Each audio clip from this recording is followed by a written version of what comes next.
आला देव जी का जन्मोत्सव छतरपुर के एक होटल में क्षत्रिय समाज द्वारा धूमधाम से मनाया गया, जिसमें आला देव जी के व्यक्तित्व को बताया गया। उन्होंने किस तरीके से योद्धा के रूप में संघर्ष करते हुए अंग्रेजों से लोहा लिया, इसके साथ ही उनने अलग अलग तरीके से अपनी जो पहचान बनाई है, तमाम चीज़ों को लेकर उनके बारे में बताया गया। साथ ही यह बताया गया कि आला देव जी अमर थे, क्योंकि आज भी उनकी माँ शारदा को पहला पुष्प आला देव जी चढ़ाते हैं। ऐसी तमाम चीज़ें हैं जिसको लेकर उनके जीवन पर कहानियाँ बताई गई। साथ ही यहाँ पर मंच पर मौजूद अतिथियों ने तमाम चीज़ों को लेकर यह भी तय किया कि आगामी दिनों में यहाँ पे उनके जीवन पर आधारित एक नाट्य प्रस्तुति भी की जाएगी, जिसको लेकर कलाकारों से बात की जाएगी। इसके साथ ही हम आपको बता दें, यहाँ पे स्मारक के साथ ही एक लाइब्रेरी भी शुरू की जाएगी, ताकि आज की युवा पीढ़ी आला देव जी को अपने अंदर उतार सके। तमाम चीज़ों को लेकर यहाँ पे एक निजी होटल में कार्यक्रम किया गया था, जिसमें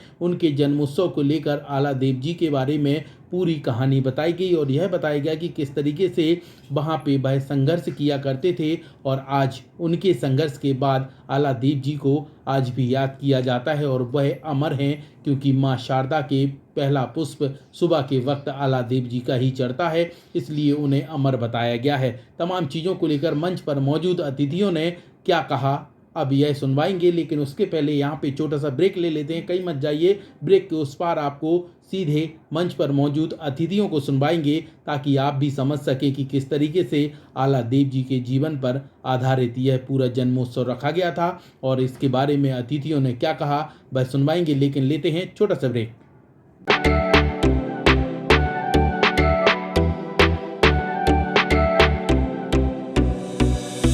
इस खबर के प्रायोजक हैं बनी ठनी ब्यूटी, जहां पर दुल्हन मेकअप, वाटरप्रूफ मेकअप, लहंगे, कॉस्मेटिक सामग्री, डिजाइनिंग ब्लाउज, बुटीक इत्यादि का काम किया जाता है। हमारा पता है सौरा तिराहे के सामने, महोबा रोड, छतरपुर।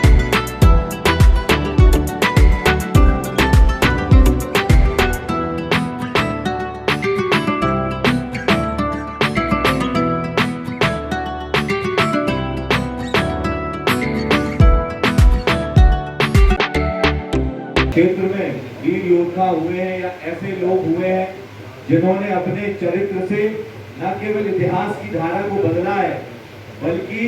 समाज में भी उनका योगदान अप्रतिम रहा है। और ऐसे महान विभूतियों की जयंती, जन्मोत्सव हम सबके बीच में हमको मनाना, या हरदौल लला जैसे कोई बनना चाहता है तो आप अगर अगल बगल रिसर्च करेंगे, सर्वे करेंगे, तो कहीं कोई ऐसा आदर्श उनने ऐसा स्थापित नहीं किया, ना वो बनना चाहता। इसका कारण ये है कि जब उनके न तो उसके चरित्र के बारे में बहुत ज्यादा लेख मिलता है और ना उनको बहुत ज्यादा रुचि है, तो जब हम ये रुचि उनके अंदर पैदा करें कि उनको क्यों ऐसा बनना चाहिए,